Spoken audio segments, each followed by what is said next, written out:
When it comes to concrete, we've got you covered. RowPaint.com offers custom concrete coating services for your garage, business, warehouse, and more. And we do it in one day. We are your complete concrete coatings solution.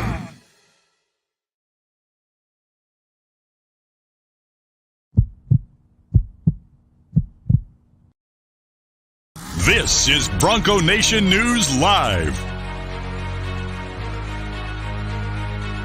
The best interviews, the most informed opinions, the latest breaking news, all from the top Boise State insiders.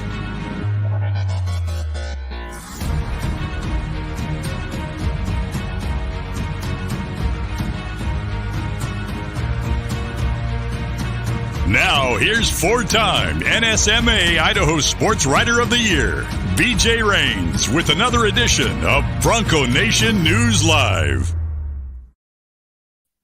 Well, greetings, Boise State fans. Happy Friday to you. BJ Rains here with Bronco Nation News Live here at BroncoNationNews.com. It's Friday. We're switching up the days today, but we're recapping Mountain West Media Days, and there in the RowPaint.com studios in downtown Boise, we have Mike Prater switching up and joining us today. Mike, how's it going, sir? It's going well. I apologize to the watchers, the viewers, the listeners, the readers, whatever the hell it is we're dealing with today. I know Friday, it's usually Jay Tuss Day. I forgot my makeup. I'm not quite as good looking as Jay Tuss, but I promise to bring some content today, BJ. Yeah, you need a shirt that's like a size smaller. You'd probably need to let the, we could go down the line. But yeah, I think we're all kind of running on fumes today. It's been a long week for all of us at Media Days and a lot going on, but we're rocking and rolling here, and I'll be joining you guys again at 4:00 today on Idaho Sports Talk. And yes, sir. Bob's back. I'm back. We've been had a lot going on at Media Days, but glad to be wrapping it up. And it was an interesting time down there, Mike. Commissioner Thompson did his little song and dance and said kind of the generic stuff that we expected him to. We got a little bit of news and notes out of Andy Avalos, but nothing earth-shattering. I didn't think in terms of what we came out of the 2 days down there. But new hotel there at the Mandalay Bay. I hadn't been there much before. Wasn't a big fan of how spread out it was and everything. And from my understanding is it won't be going back there. Nice. But it was Vegas and had a little time to gamble, a little time to hit the pool, but it was a lot of work. But it was, I just kind of took it as one of those things that happened. It was great to see all the coaches and players, but I didn't get any huge, breaking news or things out of it. It just kind of was getting us 2 days closer to the season here, but there were some small news, things that came out. What kind of stood out to you from everything that went down the last couple of days? Well, let's start at the top with Craig Thompson in terms of how he continues to support what he's doing with the Mountain West Conference and what the Mountain West Conference is doing strategically in this land of college football chaos. So I think Craig Thompson is perfectly comfortable with exactly where he is in life as a commissioner of this Mountain West Conference. He's even making jokes about Boise State. The Boise State people don't like me. I'm not very popular in Boise. He's at this ease point in his career, which maybe is down to his last couple of years before he retires. So he's kind of got that comfort stage, knowing that his conference is in good shape and he's patting himself on the back. Now, with that said, we're going to talk a little bit about San Diego State later on in this show.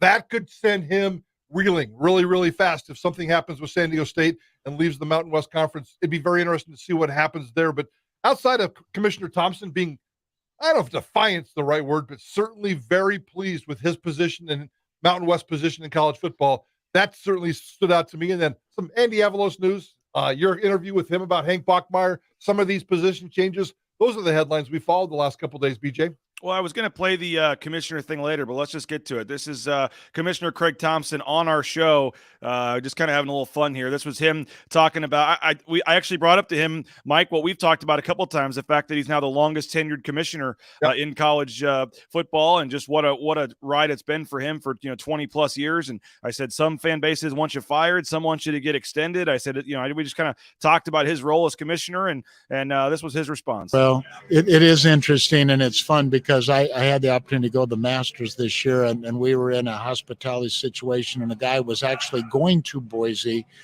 He lived in Atlanta and ran a business. And he said, well, I'll tell everybody I know you. And I go, don't tell anybody you know me in Boise. It might not be your best move. And I say that reflectively because you hit right on it. Every decision is not mine collectively, individually or personally, but people want to say, well, he favors so-and-so. And, we're always playing that advantage, disadvantage game. I just try to be fair to everybody because I work for 12. Don't tell him you know me in Boise. It may not be a good idea, Mike. Spot on, Commissioner. Spot on, Commissioner. He is not very popular here. I've been using the phrase, he's been very successful by doing nothing. And I think that's the biggest amount of praise that fans around here would give Craig Thompson, who deserves a little bit more than that. But let's see what happens over these next couple of weeks and these next couple of months. He'll really earn his pay then.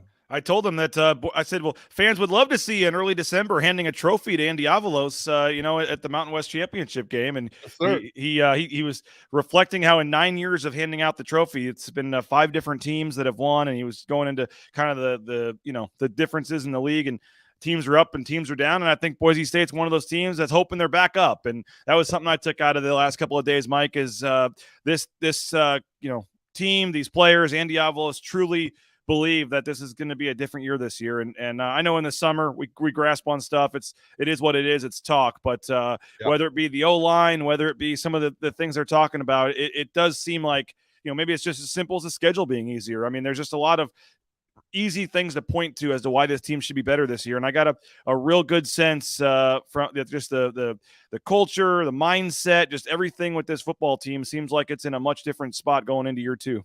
Looking at the schedule, I'm predicting a 9-3 season just based on the schedule, just based on the win-loss game you play when you look at the schedule. I can't see Boise State losing a 4th game, and I absolutely can't see Boise State losing a 5th game. If they lose more than 3 games based on this schedule, something is terribly wrong with this program. It's a long-term situation. I think we're willing to give Andy Avalos a little bit of a blip last season with those 5 losses. The schedule was hard, and not everything came together. I'm not making excuses, but if it happens again with this schedule, I think this football team and Andy Avalos really need to do some checking. I don't think it's going to happen. I see 9-3. I see some massive improvement. We've talked about this offense. By the way, let me switch gears with you one thing. You asked me some overall impressions. I saw 2 or 3 interviews with John Ojukwu, and I wanted to ask you this question. First of all, he looks great.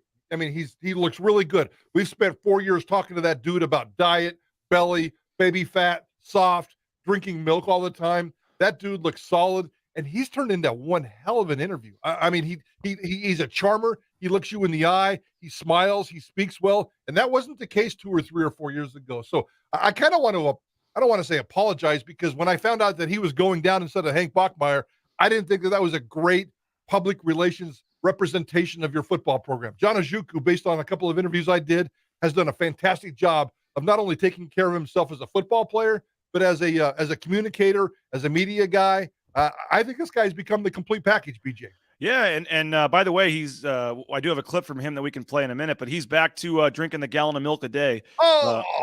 He started that. Everything back I said then. He started that a couple weeks ago. He said gallon of milk a day. He said he's going 2. I asked him what kind. He said 2% right now, and then he laughed and said he was starting to put on too much, with the whole, so he had to cut it back to 2%. Wow! But, literally a gallon of milk a day. Oh, that's disgusting. I don't think I've drank a gallon of milk in 5 years combined. Yeah, it's whatever it takes, I guess. But he's done a nice job. I want to hear your clip, and I want to talk about that, and I want to get your opinion. But I think he's done a really nice job with himself.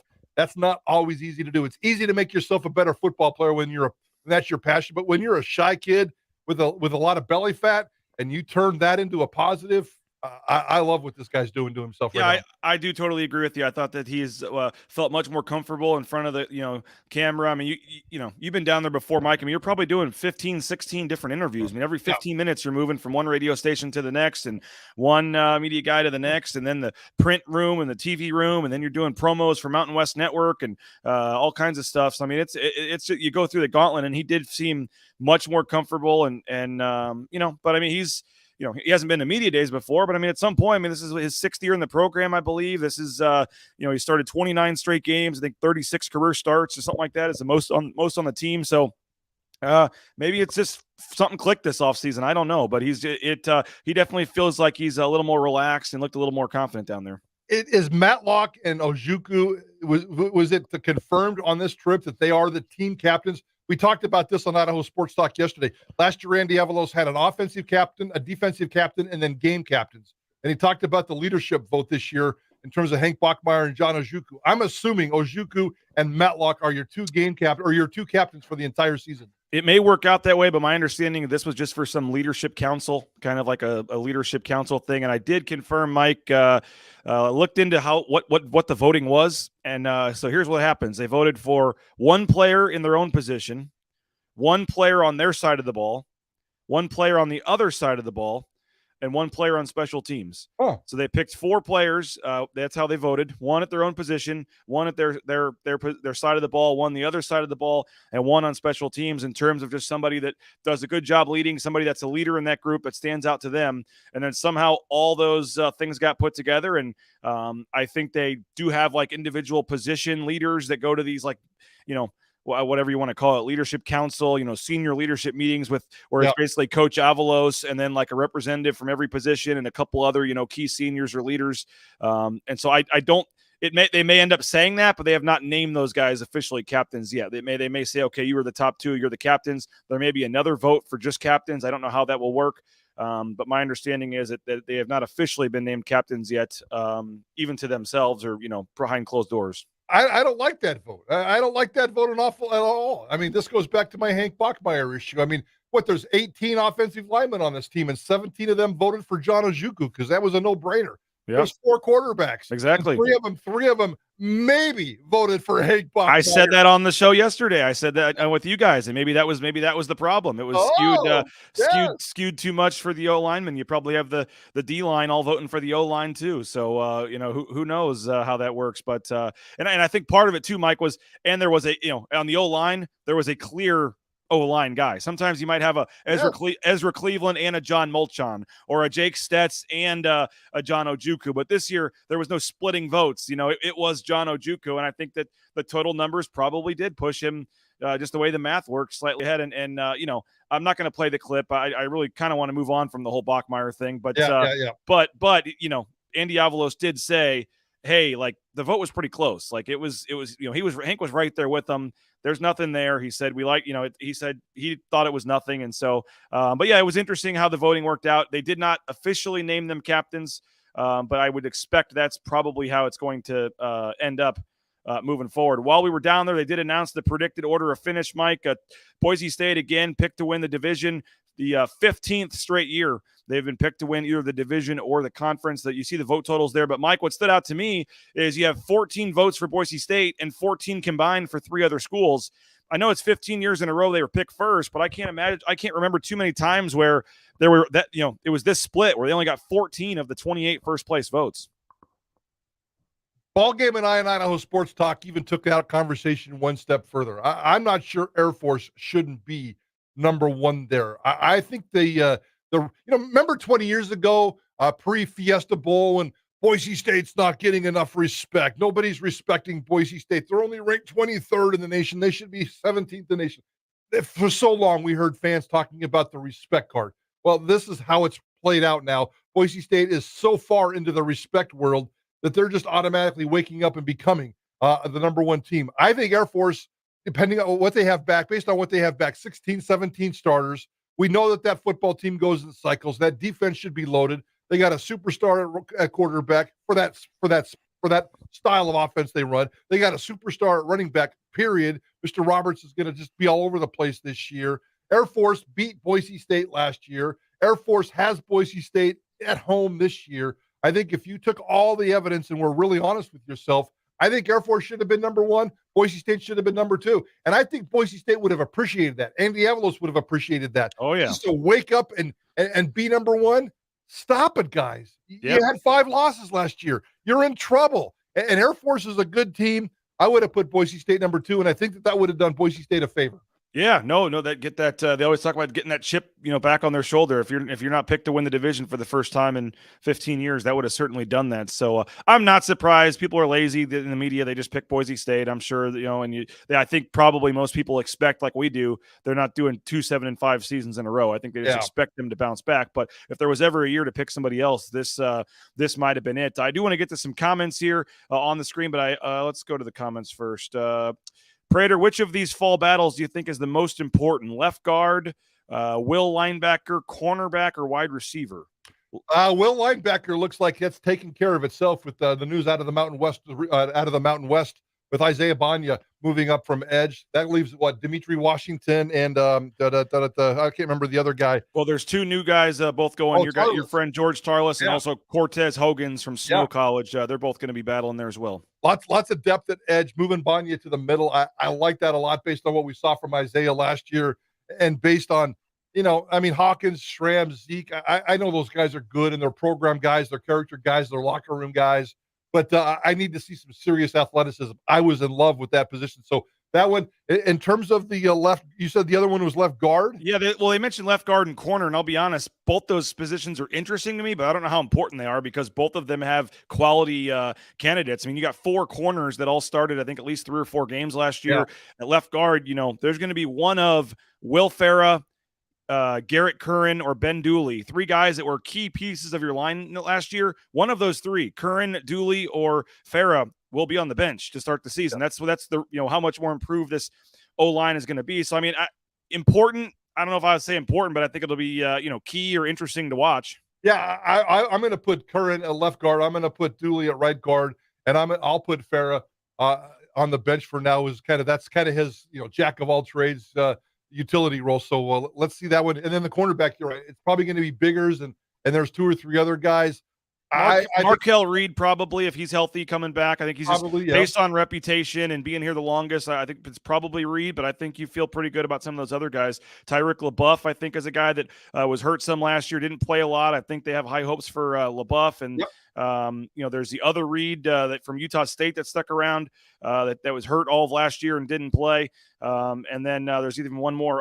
Kaniho's brother. Keanohi Kaniho as well, who came in and started the last 7 games of the season. I think had 2 interceptions. So I feel pretty good about them at corner. It might even be too good. That's 3 or 4 guys that you could put in as starters, and you only want to play 2. Cornerback doesn't seem like the kind of position where you want to rotate players. I need 2 solid guys, maybe a third guy. Looks like they have 4. Good luck with that. That's Warren. Is that Warren's job? Yeah, it is. The new guy. Figure it out, buddy. Here's 4 really good cornerbacks. Figure it out and don't screw it up. Well, I think you'd rather have 4 that way than 2 not having anybody to pick from that standpoint. Hey, we'll keep the discussion rolling, but want to tell you about a couple of our great sponsors. United Commercial Insurance. Bronco Nation News is now a client. We have our workers' comp insurance, some other insurance through United Commercial Insurance. The process was very easy. It was done through email. It was done in a couple days, and the policy was up and running. So if you own the business that you work at, or if you help with the insurance at the business, check them out, United Commercial Insurance. A quick call could save you hundreds of dollars. UnitedCommercialInsurance.com. And again, they can write policies in 44 states around the country. BoiseDentistryCo.com. Full family dentistry and wellness. So your kids, your wife, you can all go to the same spot. And they do a great job there with all the newest technology. And Dr. Miner just does a great job, makes it actually fun to go to the dentist. You can check them out online, BoiseDentistryCo.com. And Transportation Compliance Service, check them out, transcomservice.com. If you're not happy with your current job or looking for a job, look no further. Transportation Compliance Service, they're helping you get out on the road. If you want to become a truck driver, they'll do all the permits, all the things you need. It's pretty easy to get out there towing that first load. So check them out, Transportation Compliance Service, transcomservice.com. We'll keep the comments rolling here, Mike. I do want to play a clip. Let's see. Let's go John Ojukwu briefly. You mentioned Ojukwu, and here he is talking about just the excitement level of the team heading into the season. Well, we have that on our mind every time we wake up, we're thinking about it first thing we wake up, last thing we go to bed. Like, what do we have to do to be successful? Luckily, there's a lot of stuff we can fix, and improve on this year. So we've been attacking that, and everything we do every day is just having that goal in mind, winning those games and doing whatever it takes to be successful. And we heard, and that was John talking about the 7-5, from last year, just kind of sticking with them. Scott Matlock also was a guest on our show at Media Days, and I asked him how special this defense has a chance to be. I think that we have all the pieces to the puzzle when it comes to our team this year. I think we've done a good job this summer competing, and that all starts with our preparation. So carrying that over into fall camp in this season, I think that, we handle our business like we should, and there's no reason why this team shouldn't be very special. Well, you heard it there. No reason why this team and this defense shouldn't be special. And I know you had said last week, Mike, you thought this could be one of the best Boise State defenses in history. Yep. It's on paper. A lot still has to happen, but hearing about Oladipo moving back to safety with Robinson and bringing Tyreek Jones down to the nickel spot to, the two guys you had to replace, Kekala Kaniho and Riley Wimpy. You've now done that, at least on paper, with Tyreek Jones and Isaiah Banya. I guess Oladipo if he wins the spot, would technically be the replacement. He's just moving spots. Yep. But does that hearing those two moves, does that change your thoughts on this defense? No, but it just solidifies how we all feel about this defense. And this defense has no excuses. It should be world-class. It should be elite. I can't see if they can't keep opponents to, I don't know what the magic number would be, 21. Let's just throw a 21 out there as maybe an average, a season-long average in terms of giving up points. This football team should not only be stingy with the football on defense. I think they're going to there's a lot of playmakers. I can smell a lot of turnovers. That might help the offense. I've said the offense is going to have a big year averaging 35 points a game. I think last year was right around 29. So I'm giving them an extra touchdown a game. And let's say a third of those, that's because of the defense, giving them the ball, giving them an extra possession, maybe scoring themselves. There's no way that with all these playmakers on this defense, that they can't score some touchdowns on their own and certainly help out the offense. I love this defense. 29.2, I believe, was the points per game average, Mike, lowest since 1998 for this program. And it was one of the lowest they've ever had, to be honest. But it was the lowest in more than 2 decades. And we've talked about it before, but there were a lot of records last year that they were not in the right direction. You mentioned, this helping out this offense and scoring more touchdowns. I asked Andy Avalos just about Tim Plow and the pressure and going into year 2 and just, with having Hank back and how that all kind of, is shaping up to go here in year 2. And here's a short clip of Andy Avalos talking about the offense and Tim Plow and why the offense should be better this year. I think a big part of it too is, we've talked about this, and that's why it's such a huge emphasis in recruiting and overall program development it starts with the offensive line, and nothing against those guys. Those guys battled, and we like the guys we have. There was just, a revolving door, at times. And it started with Connie early on in the year. The points per game scored in this conference, football changes. Well, if we're talking about 10 years ago and how many points per game, well, the game's shorter now, okay? There's less plays in the game. So what that looks like and what we're referencing to in terms of the amount of points and all that stuff scored, looking at the conference stats and those things, the overall conference, the game's just shorter by, it's meant to be. So at the end of the day, it's about executing in the red zone, right? And if there's one area that we are going to make sure that, and we have throughout the course of the offseason, it's just creating the identity down there, finding our comfort. What do we do well? What are the things that we can continuously execute down there in the low red zone? Because we got down in there a lot. It's just turning some of those field goals now into touchdowns. What's your reaction to what you heard there, Mike? I keep thinking of a year ago when we talked about the turnovers and the lack of turnovers 2 seasons ago, and they spent the entire offseason talking about turnovers, mostly takeaways. Get the ball. And it worked. They were one of the best teams in all of college football last year in terms of improvement from the year before. The emphasis this offseason is that red zone offense and taking care of business in the red zone. If they put as much emphasis into the red zone offense as they did into takeaways last offseason, the previous offseason, the emphasis usually pays off. So I'm really, really excited to see what they can do in the red zone. Less Jonah Dolmas, more Hank Bachmeier. Find me a big wide receiver. Give me some fade routes. Take advantage of those 3 tight ends that you have. That's maybe one area where they can do it. And I know Tim Plow's talked about the tight ends and their involvement. That's the best way to take care of business in the red zone. I want to see some massive production from the tight ends. Hey, a couple more quick great sponsors I want to tell you about. Ridley's Family Markets, shopridleys.com. 13 Idaho locations. They got the Skip app, the home delivery, all that great stuff. So check them out online, shopridleys.com. The Blue and Orange store. If you're in Boise, you can go to the Blue and Orange store at the Boise Town Square Mall there next to Pro Image up on the 2nd floor. If you're not in Boise, they're offering free shipping for any order over $40. So check them out online, theblueandorangestore.com. They got all that great Nike gear and all the new stuff going on. Matt Bauscher, Bauscher Real Estate, no home home is too big or too small for Matt Bauscher. If you're looking to buy or sell, please consider using the #1 ranked realtor in the Treasure Valley, Matt Bauscher at Bauscher Real Estate. And of course, play Timberstone. May have to try to get out to Timberstone in the next week or 10 days before fall camp starts here, because after that, I'm going to be done for the season. But just had a tremendous summer getting out there a number of times, and the course is in great shape still. The greens are in fabulous shape. So check out Timberstone Golf Course. You can book your tee time, playtimberstone.com, and get out there and tell them that you heard about it on Bronco Nation News. Hopefully they'll hook you up with a good rate. We got some comments coming in here in the last couple minutes, Mike. Somebody was asking about, Jordan says 1 or 2 losses this season, and they steal the Group of 5 crown back from UCF and Cincy before they have to leave it behind. Book it. And Rudy says, Jordan has spoken, so let it be written. Okay, Bro Chill's wondering, Mike, about the increase in ticket prices. It says, anybody else notice the increase in ticket prices after the league stayed the same? The stadium stayed the same. The previous season didn't even produce 10 wins.